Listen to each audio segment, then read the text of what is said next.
1, 2, 3, 4, 5. Hitting start webinar now.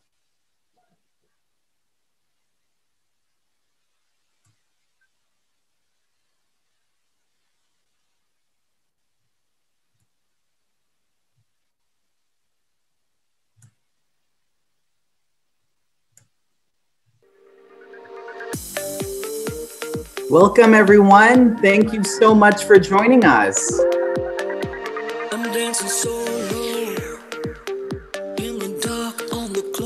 We're so happy to have you.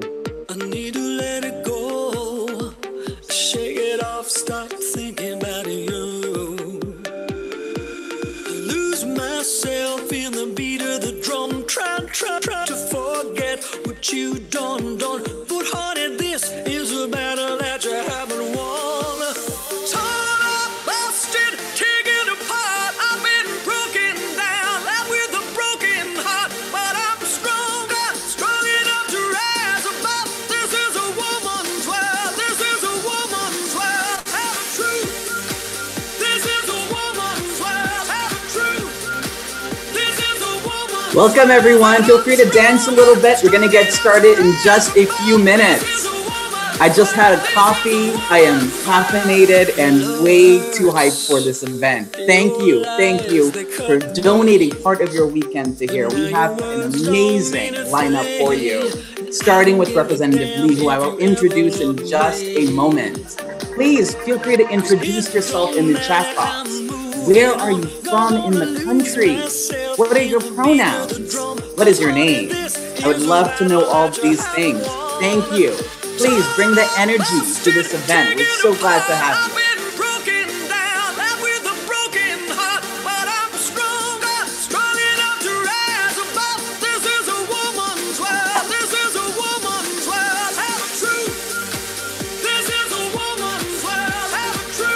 All right, Marilyn from Chicagoland. Thank you for Marie Newman. Appreciate that. Janine from Portland. I love Portland. Eileen from Orange County. Amy from, oh my God, I can't keep up. There's so many people joining. Shelly from Missoula, Montana, retired nurse. Thank you for your service. Brendan from Portland, Maine. Oh man, welcome everyone. Kathy from Gorham, Maine, fighting for women's rights in 1976. Anna from Chapel Hill, North Carolina. One thing, as you're introducing yourself, please make sure in the chat you are messaging all panelists and attendees. I love seeing your intros, but if you want to make sure everyone else can see your intros, you want to be doing panelists and attendees. So again, introduce yourself in the chat. Make sure you are messaging all panelists and attendees. Thank you.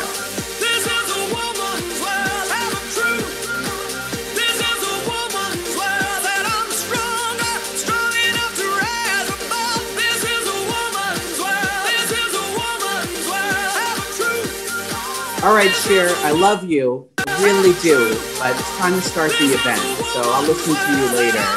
I don't know about you all, but I am still on a RuPaul's Drag Race high. So I am playing all the songs from there. Let me actually let you see my face. Hi, everyone. Let me stop sharing so you can see me. Hello. Okay. So we are going to get started. Thank you all so much for joining us. So we're going to jump right into things. We are here because we want to expand abortion access. We want to end discriminatory abortion coverage bans like the Hyde Amendment. I have a lot of energy, but I am not the featured speaker for this event. Let me introduce you to this amazing leader who I was reading up on Representative Barbara Lee's bio, and I just love it. I took this excerpt because you need to know Representative Barbara Lee as a human before I tell you about her amazing role as a leader in politics in DC. Congresswoman Barbara Lee was born in segregated El Paso, Texas. She attended St. Joseph's Catholic schools, and that where she was really taught social justice values, promoting justice and peace. Her family also instilled amazing values in her. Her father was a veteran of 2 wars, and her mother broke many glass ceilings and racial barriers. Reminds me of my mother. After grammar school, Congresswoman Lee moved to San Fernando, California, worked with the local NAACP to integrate her high school cheerleading squad. Let me talk about Congresswoman Lee and her leadership. NARAL loves Congresswoman Lee. She's a fierce, tireless, and highly effective champion for women and families. From the moment she stepped in Congress, she has worked every day to fight for and advance policies that uplift all pregnant individuals and families. From co-sponsoring bills to spending time with advocates, strategizing about how to advance our collective human rights. That's what this event is about. That's great. Look, this past November, we won by electing leaders like Representative Lee, who reflect the majority of Americans' views that access to legal abortion is a right. We won by making clear that every person must have the freedom to make personal decisions with those they trust, free from interference from politicians who know nothing about our lives. No offense, politicians who want to impose their values. Let's be clear. We have politicians we love, but now our work begins. This election outcome this past November gave us the opportunity and the mandate to pursue our shared vision of a country where everyone can thrive and where freedom is for everybody. We see that systemic oppression, misogyny, and racism are unfortunately still alive and well in our nation. And as we face a still raging pandemic, we need public policy that will put science, not ideology, in the driver's seat of public policy. Without further ado, I welcome a true inspiration, Representative Barbara Lee. Thank you, Travis. First up, thank you for that very inspired introduction, but also for your spirit. And thank you for your leadership. It is so wonderful to be with you and to be lifted up by you and your smile and your optimism, given all the craziness and the dark side of what we're doing here on Capitol Hill. Although last night was a glimmer of light when we passed the $1.9 trillion American Rescue Plan. So we can be proud of that, but it's because of you. It's because of NARAL, the All Above All Coalition, and everyone on this call that we were able to just get this far this year. So thank you, Travis, so much. Also, let me just thank Morgan and Dina and my staff, Samira, everyone on this call for your tremendous, not only leadership, but for your courage, because this is a really challenging time. And I am telling you, we have made so much progress, but we have so far to go. A couple of personal stories. Just one, I have always been, since I was a teenager, one who couldn't understand why girls and women could not have access to abortions. Abortion is a human right. The access to health care, to all of the reproductive rights, reproductive choices. That's our right. We should be able to make decisions about our own bodies. And I never could understand why there were those who were trying to tell women what to do in terms of their medical decisions. It just wasn't right. And I remember the days of back alley abortions. Okay, I remember before Roe versus Wade, and I got pregnant as a teenager. And there was nothing there for me in high school. And I had to go to Mexico. And I shared this story a couple of times. And it's a hard one to share. But I had to go to Mexico when I was like 15 years old.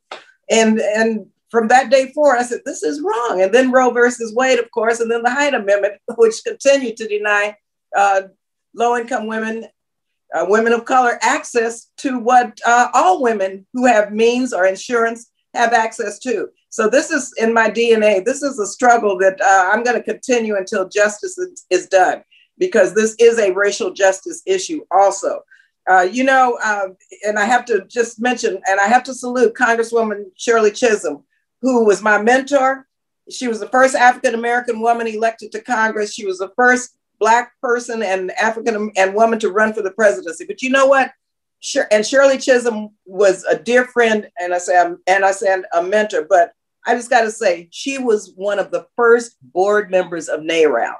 And a lot of people don't know this because historically the women's reproductive choice movement, the women's rights movement has been primarily white middle-income women. And Shirley Chisholm tried to break through that. And she said, I'm a Black woman. She said, and women like me need to be involved in this pro-choice movement. Women like me need to be heard and seen. And so to NARAL's credit, and she pushed for this, she was one of the first board members. And so that's who mentored me politically. And so I've got to do this work because she would be very upset if I didn't, and so would my mother. And so the All Above All Coalition, I just have to just say to you all, I remember the early days. I mean, you guys, we met in my office years ago. We talked about repealing the Hyde Amendment, and I'll just describe it in just a minute. But I want to talk about this coalition because these brilliant young women, you know, and men, we have alliances and allies, but primarily women of color led this movement. And they met in my office and we talked about repealing the Hyde Amendment. And you know, that's the I say the holy grail of the, you know, of members of Congress. You don't go there. You can talk about reproductive rights and choice, but don't talk about Hyde Amendment. But I said, and I decided, because the right wing was getting so bold in their pushing back on our rights. I said, look, they're getting so right wing and so bold. We have to step up and do something bold. And we have to say, we're going to repeal the Hyde Amendment. Well, everybody, you know, went ballistic. But on the All Above All Coalition, we decided during that meeting in my office that wasn't the time to introduce the bill, but what they were going to do and what we all were going to do, go around the country, educate members of Congress, educate the public about how discriminatory the Hyde Amendment is, how racist it is, and how it denies so many women access to abortion care. So we decided that, so we didn't introduce the bill. And these women organized around the country, raised the level of awareness about the Hyde Amendment. Fast forward a couple of years later, it was time. So I went to our Speaker, Nancy Pelosi. I went to the pro-choice caucus, mainly all white women, Democrats, and people were really a little worried about me. They said, you can't do this. I said, yes, we can.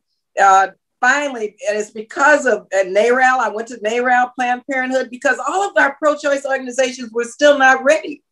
And I just want to thank them because they saw us, they heard us, and they came around and really formed this coalition that helped us convince members on the Hill and our pro-choice caucus that now was the time to do it. So because of that, and again, I give all credit to those, to the All Above All Coalition and our pro-choice movement, that we were able to say that our leadership said, okay, time's out, let's do it. and they never, you know, we were prepared for all the blowback, of course, but they thought maybe it was myself, Jan Schakowsky, Diana, again, we were the three. They said, well, okay, you guys just go and introduce the bill. They figured it was just us. Well, we introduced the bill, and I think if I remember correctly, we had about 30 co-sponsors on the Each Woman Act, right, to repeal the Hyde Amendment. So we introduced it with 30, and I remember Jerry Nadler was there, and we had some wonderful members who said, yes, it's time. And so just given this history, just last year, and we're about ready to reintroduce it, but last year we got up to 180 co-sponsors.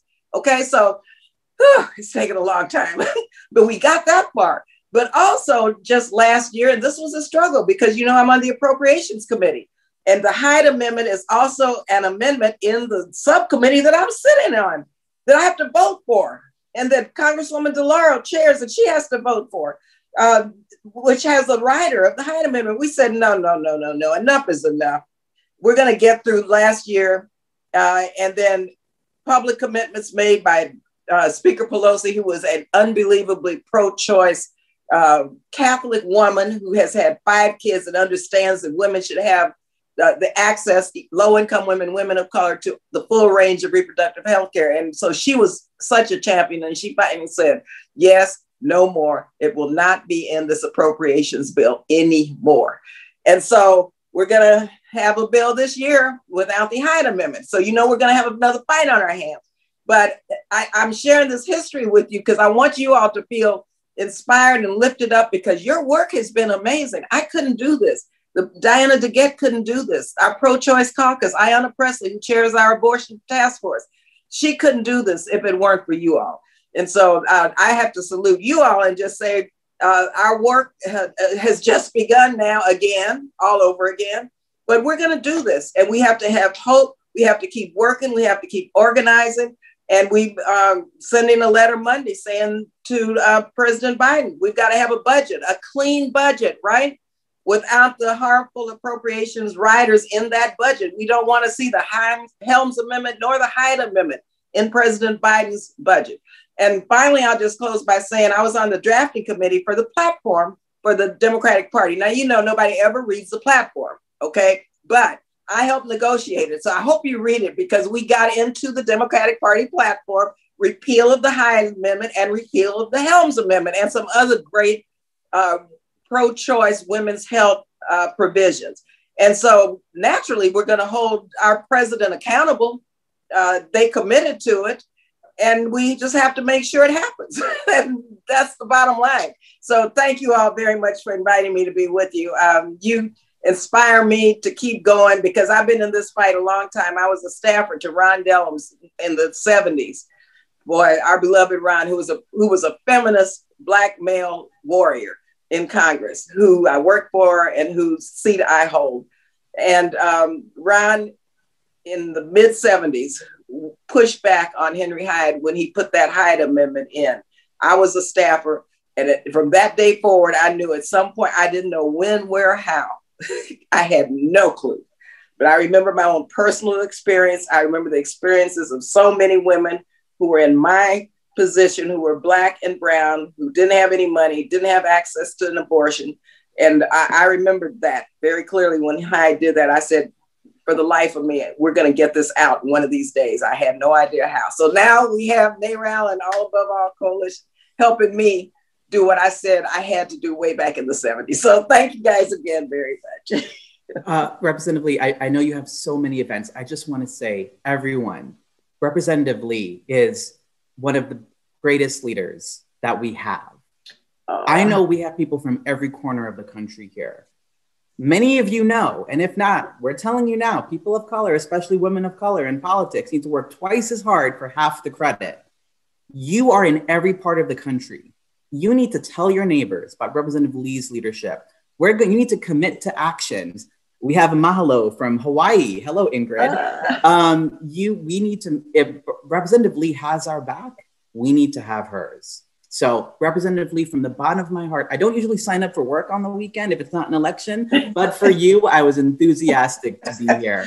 Well, thank you so much. And I'm just asking you all, get to your members of Congress, tell them to sign on to this bill because we're going to drop it very soon. We're trying to get to 200 right away. So thank you all again. Absolutely. Thank you, bye-bye. Representative Lee. Okay. Bye. And bye-bye. For everyone, stay woke. Thank you. Yes, we will. Thank you, Representative Lee.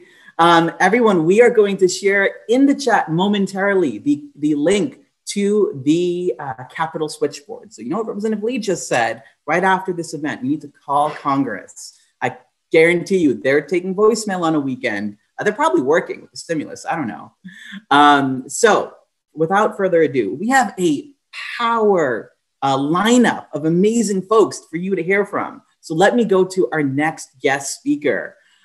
So Morgan Hopkins is the Director of Political Strategies at my favorite Reproductive Justice Coalition, hopefully yours as well, All Above All. And Morgan has 8 incredible years of experience in the reproductive rights and justice field, both the state and federal level, advocacy, base building, electoral organizing, all the fun things. I love all these things. Morgan spent more than 6 of those years working to end the discriminatory abortion coverage ban known as the Hyde Amendment with All Above All and All Above All Action Fund. The final thing before I turn it over to Morgan is that we both started as baby volunteers in this movement. I love that bond. Volunteering is critical. And all of you, I hope that we can count on you as volunteers as well.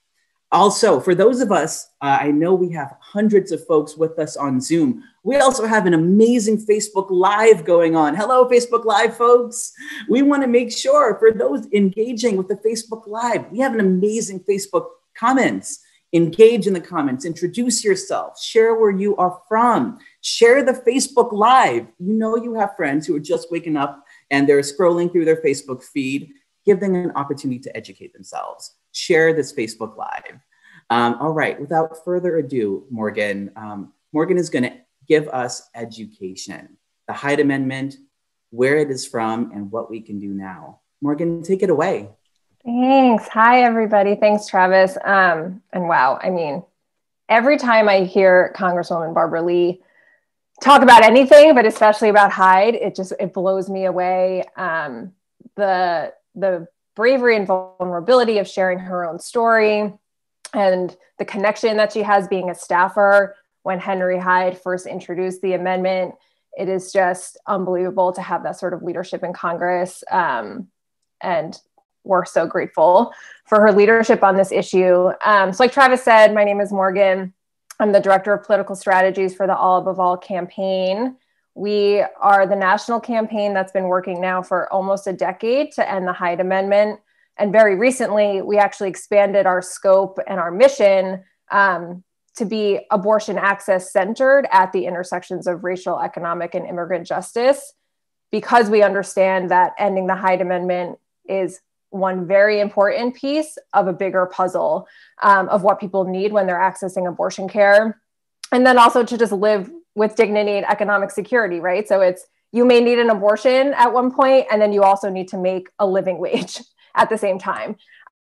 So that's very new for us, but ending the Hyde is still our bread and butter, is still core to our work. And so I'm super excited to be here.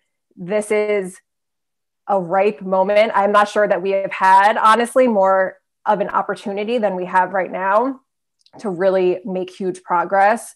I'm like, Barbara Lee basically told you everything that I was going to tell you, but I'll provide a bit more sort of detail and history if I can.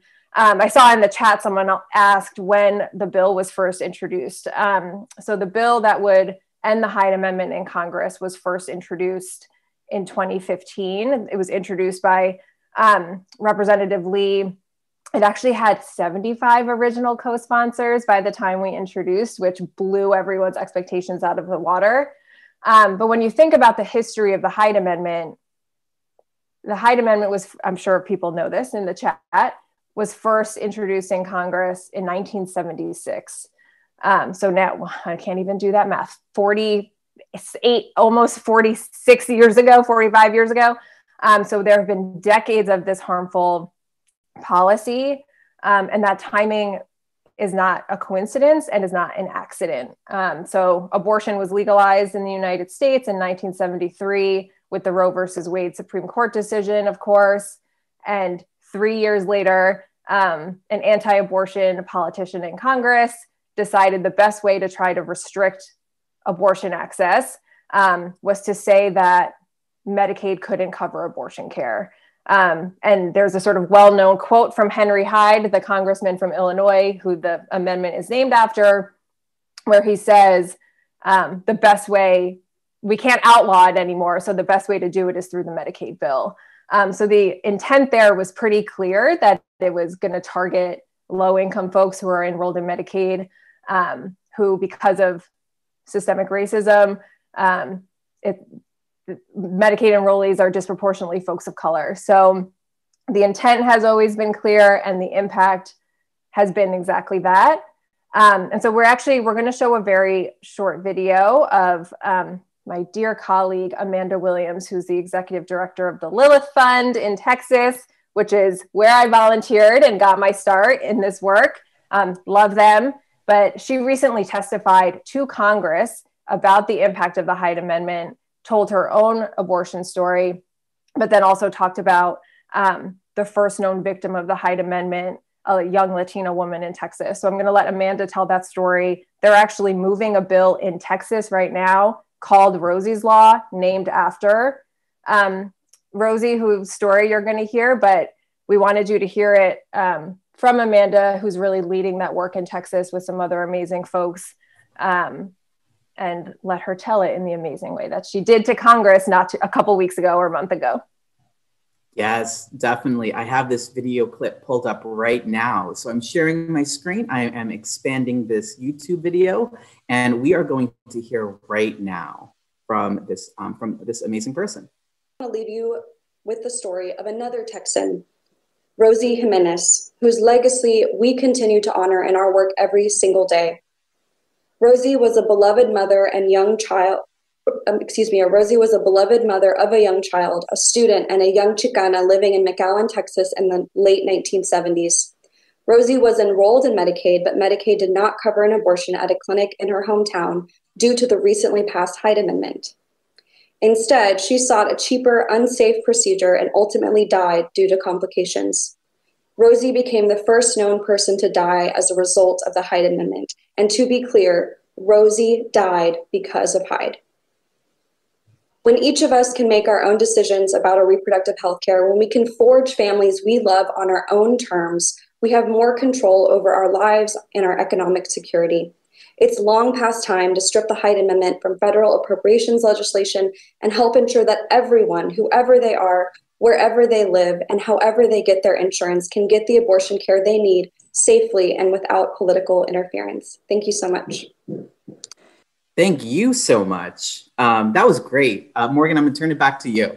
Yeah, I mean, just incredible. So that was actually in December, at the end of 2020. That was a historic event to have a congressional hearing on the impact of the Hyde Amendment. Chairwoman Rosa DeLauro of the Appropriations Committee held that hearing. And as you heard Congresswoman Lee say, we now have very strong public commitment from House leadership that the Hyde Amendment will not be in the appropriations bills this year. And you might be like, what is an appropriations bill? So the reason that is super important is because the Hyde Amendment is exactly that. It's an amendment. It is not a bill that has been signed into law. And that's something that we've had to do a lot of public education about and is often a misnomer. So when we say repeal Hyde, it's actually not something that has to be repealed that's been signed into law. It is something that is added to, they're called appropriations bills. It's the federal budget essentially every single year. So this is something that all of our legislators vote for or against every single year and have done so for decades. And we are now in a position where Democrats are ready to vote for bills that don't have it and feel very strongly that we should no longer be attaching that to the federal budget. So I saw someone in the chat say like, okay, so what can we do? What do we do to actually influence this thing?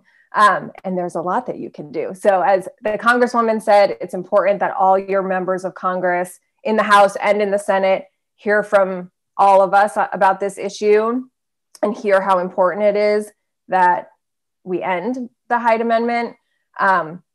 It's even more crucial this year because we have a Democratic trifecta.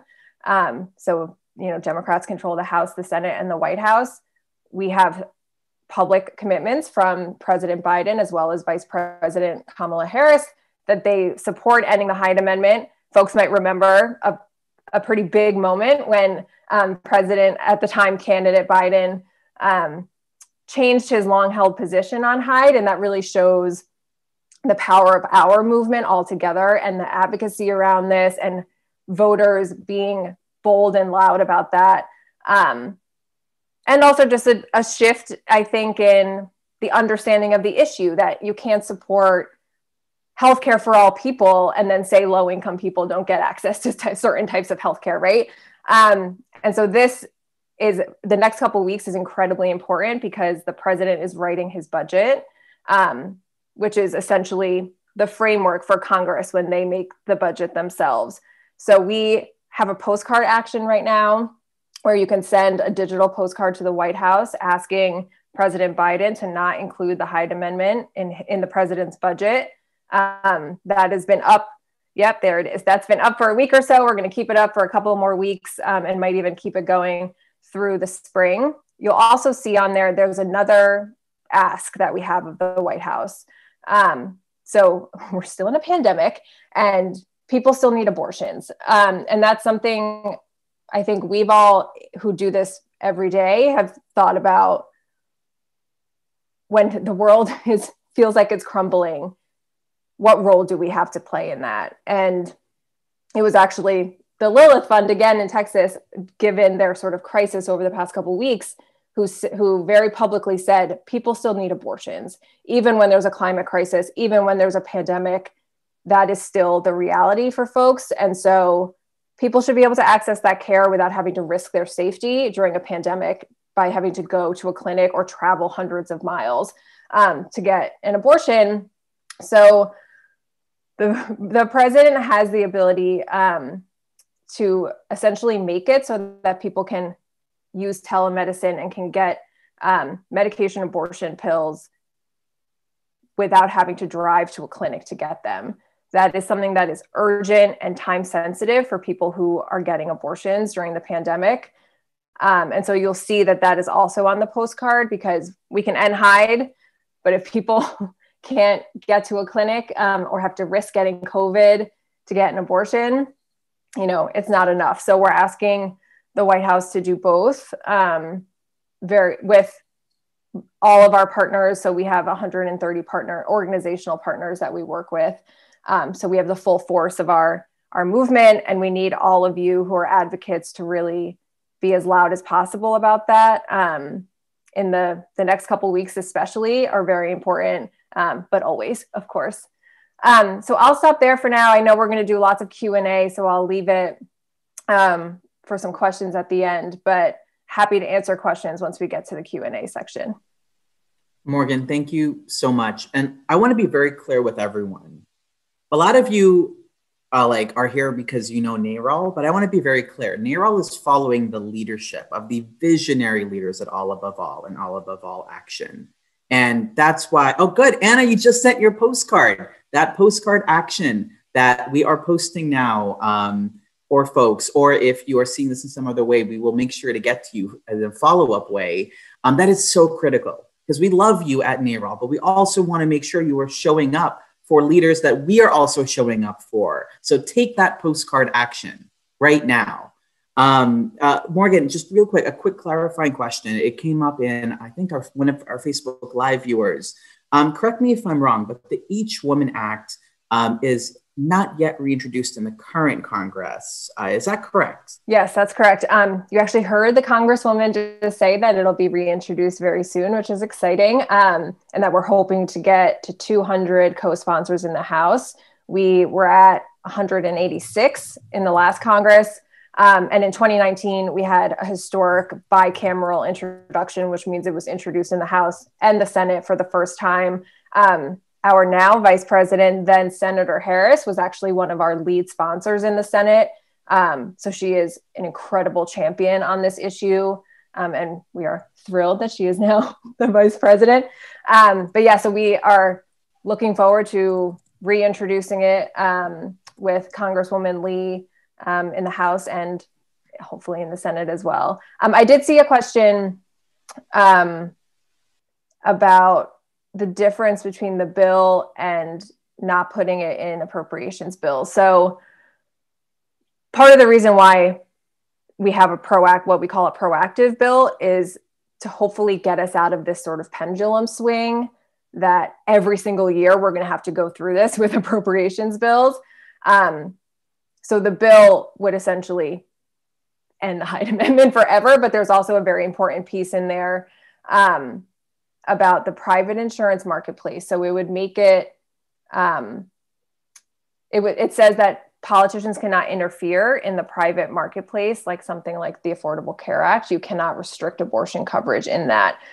So there's the Hyde piece, which is often thought of as being public insurance related, as well as the private, which gets into a whole thing about insurance that we don't need to go into. But it's also really important. I saw someone mention this actually in the chat, to be clear that the Hyde Amendment has been expanded beyond just impacting Medicaid. So while it still impacts people who are enrolled in Medicaid, it also impacts you if you are a federal employee, and that's how you get your insurance. If you are a military service member or family member who gets your insurance through the government. If you are an Indigenous person and you get your insurance through Indian Health Services, if you are in the Peace Corps, it's like it goes on and on and on, the ways that we've seen this insidious policy be expanded to harming more and more communities. So I saw someone mention that about military in the chat, and that's super important to be clear that it has like spread its tentacles beyond, I think, even where Henry Hyde could have imagined. And so it's just become more and more harmful over the past 4 decades. And I should be very clear. We are, All Above All is the most recent iteration of the work to end Hyde. This work has been ongoing for 4 decades. And it has been women of color, specifically Black women, who have been leading this work, like Congresswoman Lee said with Shirley Chisholm. And it's because of Black women creating the reproductive justice framework that we can do the work in the way that we do it now, and that we can be women of color led and center people most impacted. We stand on those shoulders, and it would not be possible for us to be where we are right now. Even talking about the fact that we might have a clean presidential budget and what we call clean appropriations bills in the House, none of that would be possible without those decades of work. So it's important to recognize how we got here. Yes, over our sort of like 10 years, but even long before that, there's been work to end this thing once and for all. Completely. Thank you, Morgan. Everyone, so we are, I see there are a lot of questions. I encourage you all. So there are 2 ways of submitting questions, depending on how you are watching my beautiful face right now. One, if you are on Zoom, if you look on the bottom of your Zoom, there should be a button that says Q&A. Click on that button if you have a question, and then you can either vote for someone else's question. I want you to answer that question, or you can add your own.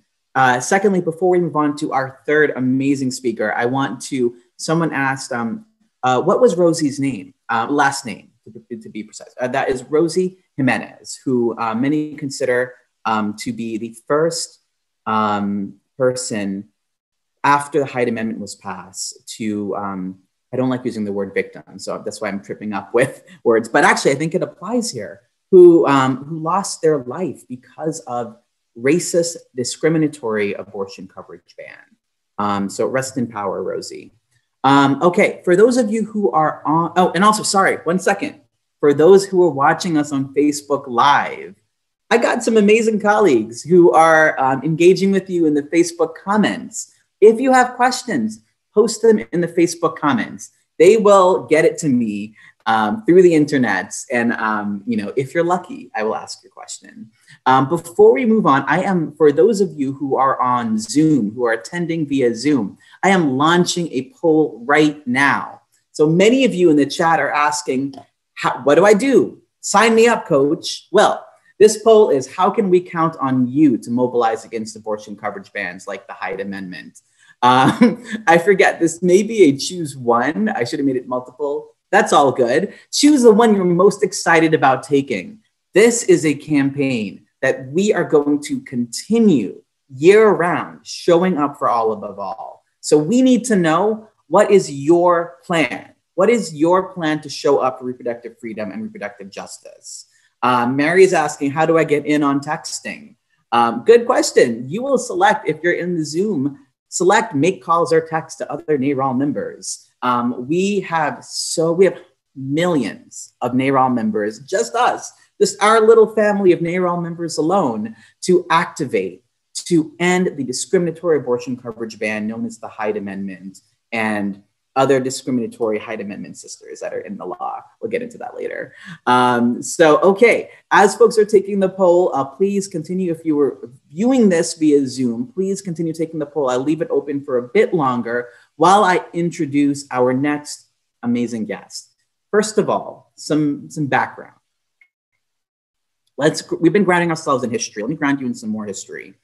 The anti-choice movement, some of you may call it the pro-life movement. I don't call them that. I call them the anti-choice movement. They have long relied on distorting the truth to prop up their unpopular policies and to mislead voters. Look, the anti-choice movement's disinformation, which flies in the face of medical reality and scientific evidence. Their disinformation, it has been carefully honed for decades, and it is all in service to a goal that they have to compel silence from the reproductive freedom majority. That's you and me, from the reproductive freedom majority, because they know they can never convert us. So that is the theme I want to bring up as I close the poll and I move us to our next speaker. I'm going to share the results of this poll. In case you're curious, like me, I can't wait till my team reaches out to every one of you. But now, without further ado, I'm going to introduce you to Dina Monte Moreno, who is our research director. Dina is a wealth of knowledge. And after Dina's presentation, we have a little treat for you all that we'll post later. I mean, I consider it a treat because I'm a nerd and I love to read, but I hope you will too. Without further ado, Dina, take it away. Amazing. And thank you, Travis. You did a great job with my last name. Hi, folks. Dina Montemurano. I'm the research director at NARAL. And our team, as Travis mentioned, does a lot of work to understand the anti-choice movement and all of the disinformation they spread, including around policies like the Hyde Amendment. And so that's what I'm hoping to talk to you all about today. And I'm going to share my screen to share a few slides with you all. And the reason we do this, so you know, is we have to understand what we're up against. Morgan said, we're at a really ripe moment right now to take action and to expand access, but we gotta know what we're up against and what we're fighting against, and that includes a ton of disinformation. So first, just a little context. We've been doing a lot of talk about history here, and I think it's really important to this topic particularly. Here's a little bit about the anti-choice disinformation machine. Here's how it started. We have a historically unpopular movement that's grounded in maintaining the white patriarchy, right? We know that the anti-choice movement was not something that came up organically. It came up from a political strategy conversation among a bunch of white male Republicans about how to maintain the white patriarchy when they couldn't talk about segregation anymore. And they thought, oh, let's try abortion. But here's the problem. The problem was that a majority of Americans, just like now, supported reproductive freedom and abortion access. They did not have the majority. They had a slim minority of people. And so in order to push this issue and to restrict abortion access, what they needed to do was use disinformation, use fear-mongering, and frankly, use a ton of racism and sexism to create these messages that would reach people's, worst biases and inflame those and succeed in their own way. And the way they do this is they have thriving echo chambers and an extremely vocal minority who are ready and willing to share this disinformation about lots of things, including the Hyde Amendment. And so that's where this context comes from. And to talk about Hyde a little bit, I think, we talked about how Hyde came up in 1976. It was a few years after Roe, and it was right around the time that folks were having these conversations about deciding to use abortion to further the white patriarchy. And so with that understanding, it makes sense that they thought, oh, why don't we do the thing that will take away access from low-income women, from women of color, and try to keep them down? And the strategies that they used to pass Hyde are the strategies that they've built on to maintain this kind of disinformation machine. When they were discussing the Hyde Amendment in the legislature in 1976, they did not use any testimony from women, from doctors, from researchers, from people who had sought abortion care, not a single one. They did not discuss and had no analysis of what kind of harm this policy would have on people's lived experiences. They completely erased the people who needed care from this discussion. And we'll talk a little bit more about how they continue to do that. What they did do, and I'm going to just give a little trigger warning here because unfortunately I do have to mention how they talked about sexual assault. They did have an ongoing conversation about how to get out of a rape exception. And they came up with this idea called forced rape, as if that would somehow be a different kind of sexual assault. And we saw that that was kind of a foundation for a lot of really disgusting and insidious sexual assault related disinformation. Some of you might remember in 2012 when Todd Akin, who was running for Senate in Missouri, said something horrendous like, oh, well, if it's a legitimate rape, then surely they wouldn't be able to become pregnant because your body would prevent that from happening. And I think that's just a really good example of how a strategy about how to keep access from people led to disinformation that led to kind of crazy medical inaccuracies that we see perpetuating the anti-choice movement today. And again, that was no accident. And the way they talk about it today is still no accident. I have a picture here of John C. Wilk. I don't know if I'm pronouncing his name correctly, and frankly, I don't care that much. He is the godfather of anti-choice disinformation, and he watched what happened with Hyde and used that to help him figure out, how do we figure out this perfect combination of racism and disinformation and completely ignoring pregnant people to help push this movement forward and uphold that white supremacist patriarchy.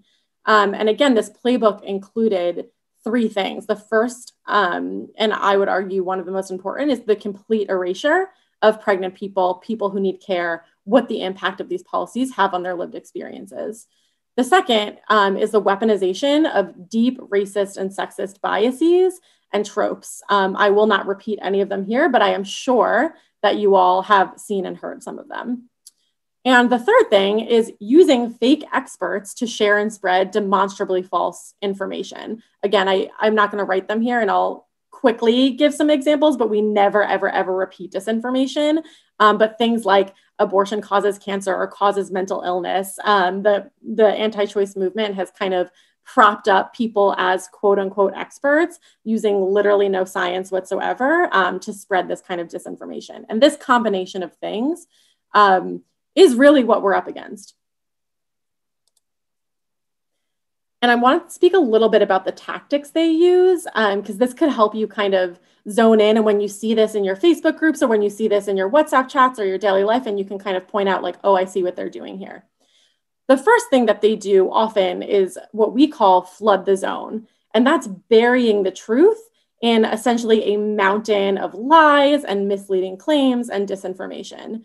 There's a quote from Steve Bannon that, I love because it says the quiet part out loud. And excuse my French here, but he basically says, the Democrats don't matter at all. What matters is the media. And if we flood the zone with shit, then we'll be able to do anything we want because we'll essentially be able to distract them. And, this was something that Trump did a lot, but it's also something that the anti-choice movement has both learned from Trump and continued to do constantly. We also see them do what we call working the refs. And they believe that the rules, particularly the rules around spreading disinformation on Facebook or Twitter or YouTube or other platforms, does not apply to them.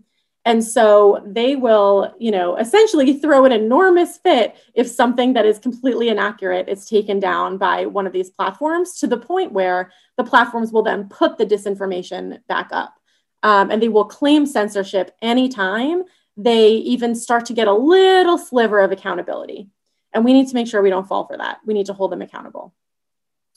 And the third thing they do is use a lot of repetition to boost retention and trust. And that sounds kind of silly, and it seems like something that we would be able to kind of guard against, but it's actually kind of crazy how it works. Like in your brain, the more that you hear something, the analogy I always use is that of a bad song. The more you hear a bad song, all of a sudden it comes on and you think you like the song because you've heard it so much. That is exactly what they do with anti-choice disinformation. And sadly, it does work. And I want to bring up, with Hyde in particular in all of this, and again, I wasn't going to put this on a slide, but you hear often, I think a really good example of all of this is the phrase taxpayer-funded abortion. That's the only time I'm going to say it because we are never going to say that phrase ever again. It's a really insidious combination of racist dog whistling and completely erasing the person who needs care. For some reason, making it seem as if there is some, mythical taxpayer out there who, let's be real, they're trying to signal to you as a white person who you should have compassion for. And they don't want you to think about a person who needs care, a low-income person who needs care, a woman of color who needs care, and side with them. And they completely erase that. They have these dog whistles, and that's a key part of their Hyde strategy. And so never, ever, ever repeat that phrase. Call it out when you hear it. It's, I think, incredibly dangerous, and quite frankly, excuse me for saying this, bullshit. And there are things you can do here. Again, the reason I'm sharing this with you is not because this is, you know, something that we can't win against. We absolutely can, and there are things we can do, and I'm excited to share those with you.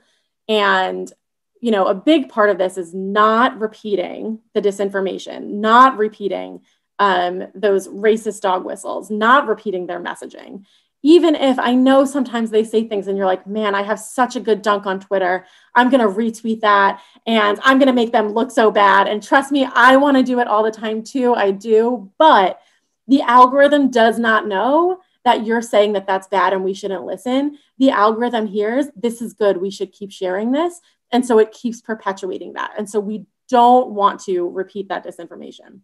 What we do want to do is share and amplify accurate information. We want to turn up the volume on what we know to be true, right? And the third thing is, you know, if you see disinformation out there, you want to report it. You also want to inoculate against it. And part of that is having conversations like the one I'm having with you right now and talking about why they use disinformation, what their goals are, and who they're hurting by doing that. And we're going to share in the chat box. I actually have a great 2-pager on how to spot disinformation and what to do. And I hope that you guys can use that as a resource in your own circles, because you are an influencer on your Facebook page and your Twitter page, and you can fight disinformation wherever you are. And, you know, the final thing I'll say is that the most important thing that you could possibly do is help us recenter the narrative and recenter the people who would be affected and who are affected every day by the Hyde Amendment, to talk about how this is a discriminatory policy against low-income women, women of color. And those are the folks who are harmed by this policy. And the goal here is to help them, to make sure that they have the freedoms that we all should have, to make sure that they have access to abortion care, to be able to make those personal decisions for themselves, and then be able to go access that care in a safe way, again, during a pandemic. And so the number one thing I would ask you to do is to continue talking about it in that way, while keeping a really close eye out for disinformation. So I'll stop there. I could go on, listen to the Lie That Binds podcast if you want to learn more about all of this, but really grateful to be here with Morgan and Travis and all of you today. Dina, thank you. We are about to enter a questions and answers a part of this event. And so if you are on Zoom, that means there is a button at the bottom of your Zoom screen that says Q&A. That is where you can go to enter your question.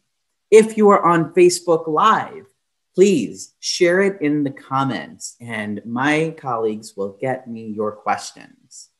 Here is something you can do no matter how you are watching this, on Zoom or on Facebook Live. One thing Dina said is we need to amplify truthful information. Well, guess what? This webinar is a great example of that. And so if you're on Facebook right now, hit that share button, share this webinar, which also when it's over, the recording can be viewed by the folks on your feed. Share it right now. I just shared it. I texted my mom the link to the Facebook Live. She's on her lunch break. She's a salon worker. And if you're in Zoom, you don't have to leave the Zoom. Please don't. I just sent it just to Morgan. Well, now I'm sending to everyone a link to the Facebook Live. So take a quick break. Don't leave Zoom, but click that Facebook Live. Click share on Facebook if you are on Facebook. Do it right now. If half of the hundreds of us attending do that right now, we will amplify truthful information that reflects the reproductive freedom majority values of this country to thousands of people that we know. So share the Facebook Live. Okay, This is where I'm going to get my Emmy, and Morgan is as well. I heard from several folks, okay, I have the Capitol switchboard number. What do you want me to do? Well, Morgan is going to be the most important person in the world, an activist. And I am going to be the second most important person in the world, a legislative staffer who works in Congress. And we are going to model what you could say when you call your Congress members or senators staff, frankly, or even the White House comments line, all of the above, or your state legislators, anyone who represents you, dog catcher. So I'm going to ask that my colleagues in the Zoom chat reshare the Capitol switchboard number. For those who don't know what that number is, you can dial that number. An automated system will connect you to either your preferred senator or to your House member who represents you at the federal level. So without further ado, I'm going to say ring, ring, and then I'm going to pick up and then Morgan is going to take it away. Okay, let's do a little role play before we get to your questions. Okay. Okay. I know, I'm like, oh, I haven't done this in a while. Okay. I know. It's all good. It's fun. Okay. Ring, ring, ring. Representative Lee's office. How can I help you today? Hi, I'm calling to talk to someone about the Each Woman Act. Are you the right person to speak to? Are you a constituent? Yes. Oh, absolutely. What do you have for me today? Hi, yes, I am a constituent of the Congresswoman, and I'm calling to thank you for her leadership in co-sponsoring the Each Woman Act, and to ask that she co-sponsors it again and introduces it again in this Congress. It's super important, especially right now, that folks have access to the care that they need, regardless of their income or insurance type. And so I just really wanted to say thank you and look forward to supporting her leadership in this Congress. Well, thank you for calling us. We've been hearing a lot. Apparently someone attended a webinar over the weekend and our phone lines are blowing up. So duly noted, we will record.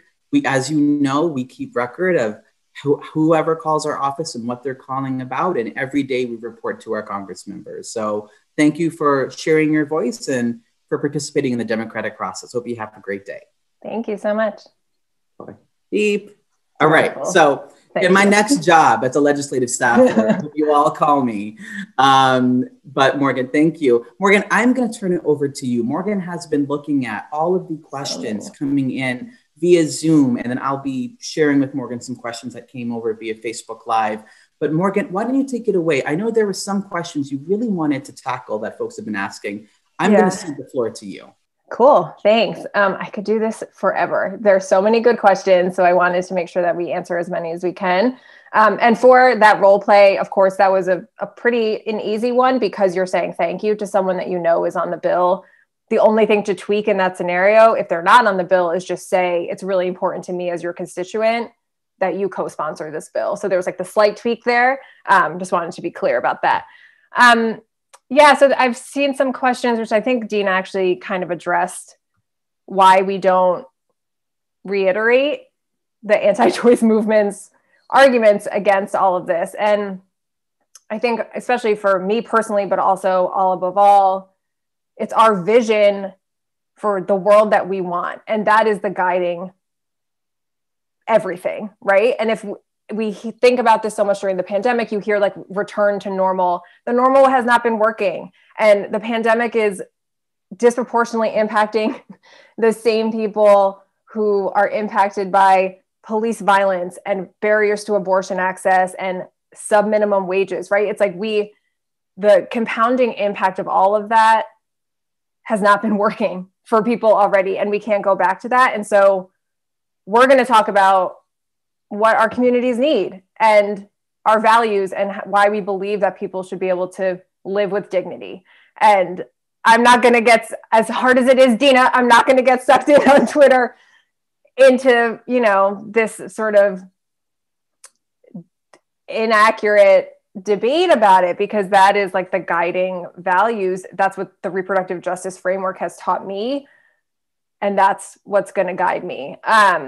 So that there were some questions about what do we say? And I think Dina really answered that.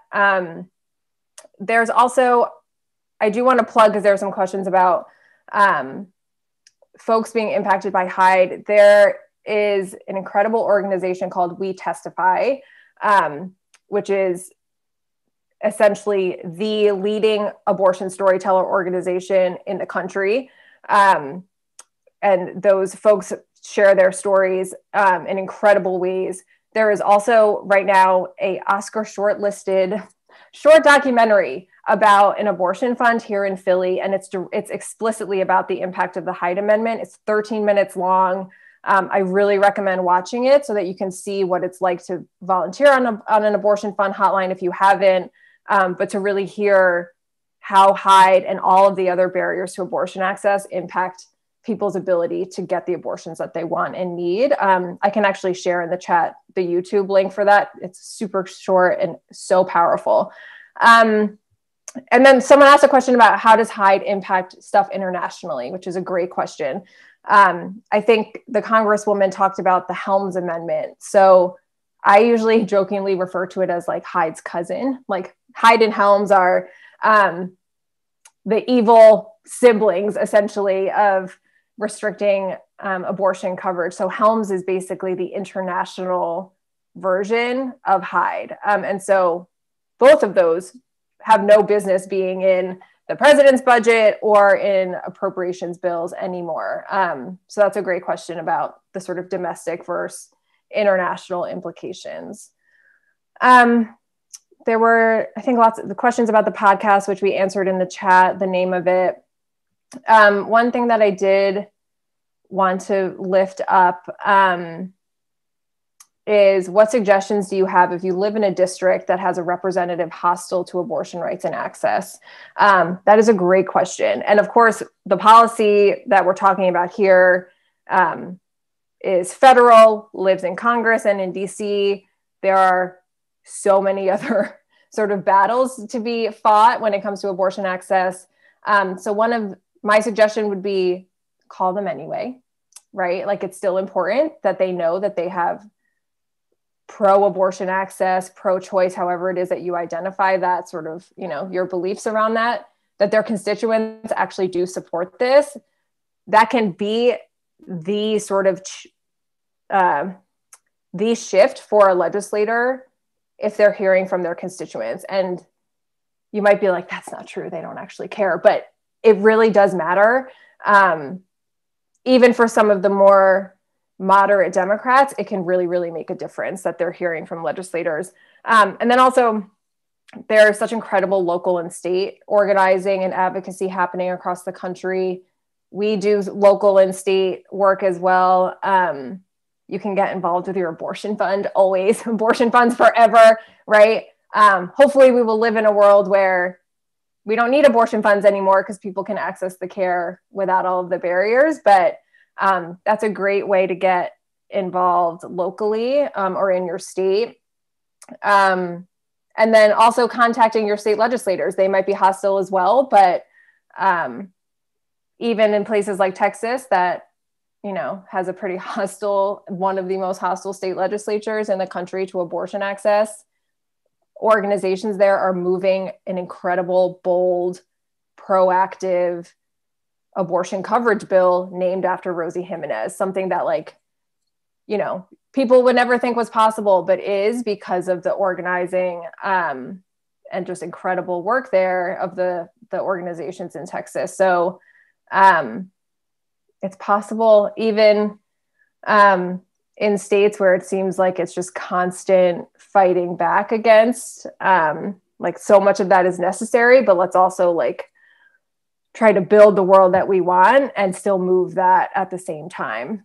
There was one other one that really I wanted to answer. I'm trying to remember. Oh, someone did ask about South Carolina, speaking of sort of, you know, terrible restrictions. I am not at all the expert to talk about that specific legislation. I do know that there's litigation immediately once that bill was signed, that there's litigation there. So there are court battles to be had. But again, it's even when something like that happens, we know what the playbook is, right? We know why the anti-choice movement, the conservative movement is doing that. We know sort of where that comes from, and we know that people still need abortion. So, those clinics are going to keep providing care. The Carolina Abortion Fund is going to keep making sure that people can access the abortion care that they need while that works its way through the court system. There was one other one, Travis, I don't know if you have others from Facebook. I'm trying to scroll through and find the one that I really wanted to answer. I do. And while you're scrolling, let me, one, we're going into overtime. There are so many questions. We want to go in a little bit longer to answer some, but if folks do have to hop off now, before you go, I want you to answer, for those of you who are on Zoom, answer the poll I just launched. I know it's pretty basic. It's, did you learn something new about abortion coverage bans today?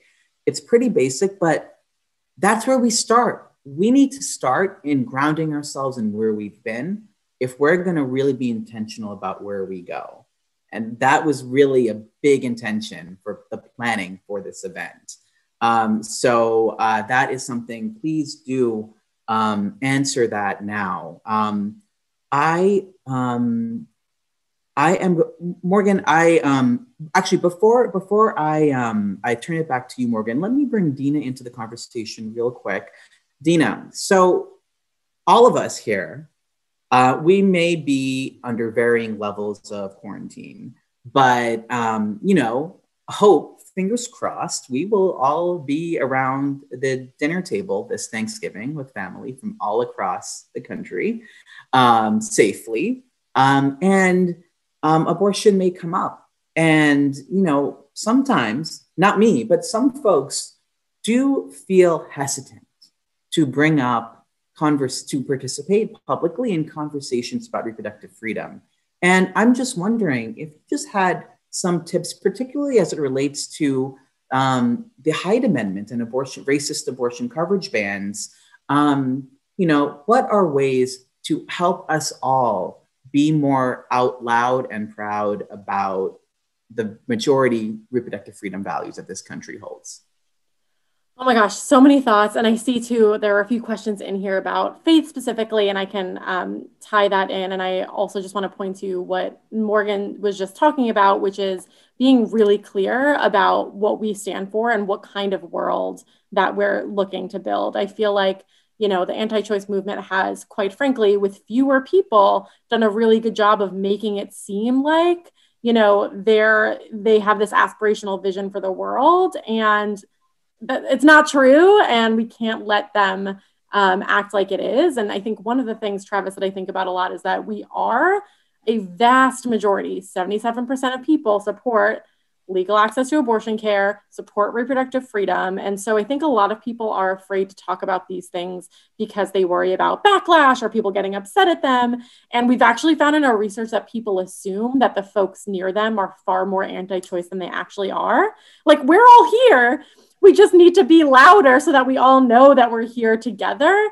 And I think, particularly with things like Hyde, and some folks have brought this up, the anti-choicers will have all of these crazy fear-mongering talking points, all this medically inaccurate information, all of these racist tropes that they'll put out there. And we cannot accept their premises. We cannot fall into, an argument about a piece that they want to argue about. Instead, we need to focus on, here's what we're doing and why. Here's the world that we want to build. These restrictions cause harm to people, and here's how. And we need to kind of take control of that narrative rather than giving it any more credence than it deserves, because frankly, it's gotten far too much already. Dina, thank you so much. Okay, Morgan, I'm going to turn it back to you for your closing thoughts, but I want to emphasize one thing. Although I have not seen anyone say it at this event, I have heard many times, my congressmember is so progressive, I don't have to worry about them. I'm not going to call. Let me be clear with you. If you spend one day as a staff member of the reproductive freedom movement, or really anywhere in politics, you will know that every single day our elected officials are being asked to do 1,000 things and spend what is called political capital on a dozen different issues. One thing we need to do is to be positively annoying. So not meanly annoying, but being positive, but very, very persistent, right to the line, but not quite to the point of being annoying. That legislative staffer needs to know your voice and know your name before you even say your name, because you are calling once a week, once a month. Repetition is important. And let me tell you, if you have a representative who is, in your view, a champion, who is really good on this issue generally, you should ask the staffer, when was the last time they spoke about this issue publicly? When was the last op-ed they ran? When did they last use their Twitter account to talk about this issue? When will they attend the next reproductive freedom event like Representative Lee did on her weekend? When will you do the same? That is your role in this movement, along with whatever other roles you create, because this is our movement. You can define your own path. So without further ado, I'm going to turn it to Morgan for some closing thoughts. Sure, I have so many, and the chat is so live. So I do want to just acknowledge really quick some of the stuff in the chat because I think it's important. So again, someone's getting an email currently right this minute from a friend saying they support the Hyde Amendment. And one of the things that we talk so much about, and I think is really helpful even with people in my own life, or with our president, who is a person of faith and is very deeply and openly a person of faith. We can do both things. Both things can be true. We can have our personal feelings, and we can understand that we shouldn't be denying someone access to healthcare because they're low income, or because they're a person of color, or because they're in the military, right? We can do both. And, we really believe that however we feel about abortion, no one should be denied. And so I'm seeing some do we call ourselves pro-choice? Do we call ourselves pro-abortion? And that is that's your personal, whatever feels right for your label, I think. It's how you talk about your political beliefs. I am pro-abortion, unapologetically. I know this is on Facebook. The antis might come for me because I just said that. And I have no shame in saying that. I think if someone wants to have an abortion for whatever reason that they feel like they need to not be a parent in that moment, I am here for that. And I'm here for you accessing that care without driving hundreds of miles, without having to wonder how you're going to buy groceries because your insurance doesn't cover that procedure, right? So I think it all depends on where you are in your journey and your sort of comfort in talking about a lot of this. But I did just want to offer that is why I think it's important, to Dina's point, that it's okay to be pro-abortion. It is something that is so incredibly common that lots of people will experience in their life, and that's okay. Can I just jump in quick on the faith thing? Because I want to, and you made me want to say this and remind people, a majority of people of faith support reproductive freedom. A majority of Catholics support reproductive freedom and abortion access. And get abortion at the same rate as everyone else. Literally the same rates as everybody else. And again, there's this false idea that they are opposite, but actually for a lot of people, your faith is what makes you want to have compassion and support for people. For a lot of people, faith is what drives them to social justice in the beginning. And so again, absolutely not accepting that premise that all people of faith get to own. You know what I mean? Being absolutely not. People of faith support abortion access just as much. Absolutely not to that. So true. And I think, Dina, you said the 77%. And we have found, specific to the issue of Medicaid coverage of abortion, it is the same. 2/3 of voters, I think it's 68% in our most recent, in battleground districts. So those places where your representative may not be as supportive as you think, or maybe it's a more moderate sort of district, we find that the support is still there. And so it's important. The way that we talk about this is important. And to Travis's point, We love our champions in Congress, love all of them. And it took a lot of work and a lot of advocacy, which Congresswoman Lee alluded to, and tons of organizing to even move our friends along, right? And had to change the way that we're talking about it so that we're not repeating the arguments against it, right? And to really be talking about why we're for abortion access. So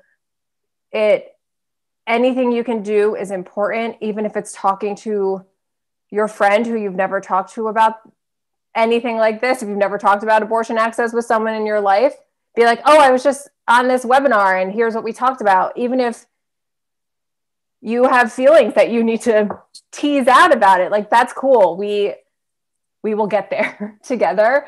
And if you had told me 6-7 years ago that this is where we would be on this issue, I would have believed you because we can do anything. But honestly, it's mind-blowing. And I think the power of people sharing their stories, contacting legislators and elected officials, doing that relational organizing, talking to the people in your lives and really trying to break past some of those mental barriers that people have, all of it is important, and it cannot be overstated how much of an impact we all can have. So the next month is crucial. You heard, it sounds like the EACH Act is going to be reintroduced in Congress. The president's budget is coming out. This is like a huge window of opportunity. I'm so glad that so many of you have stayed on late now, hundreds of people. So yes, please join us. All of us are on the internet, of course. You can find everything you can need to know about Hyde on the All Above All website and on our social media. So thank you all so much for spending your Saturday this way. It's inspiring, and we're going to do this thing. Okay, we are at the end of the event, but before you go, I want to leave you with inspiration. That inspiration will come in the form of Beyonce and art. So I want to quickly, first of all, there is an amazing organization called the Repeal Hyde Art Project, repealhydeartproject.org. I'm going to leave my screen up with this amazing quote from them and this piece of artwork. That quote says, "Nothing is beyond my reach. We made these systems and we have the power to dismantle them." And the one thing I want you to do is to, if you haven't already, take All Above All's postcard action right now. We are reposting the link. I want you to tell 10 of your friends. If you don't have 10 friends, make 10 friends and share with them the postcard action. And thank you for staying so long. I promise Beyonce will close out with music, and I'll go back to the Repeal Hyde Art Project.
Keep on running, cause the winner don't quit on themselves.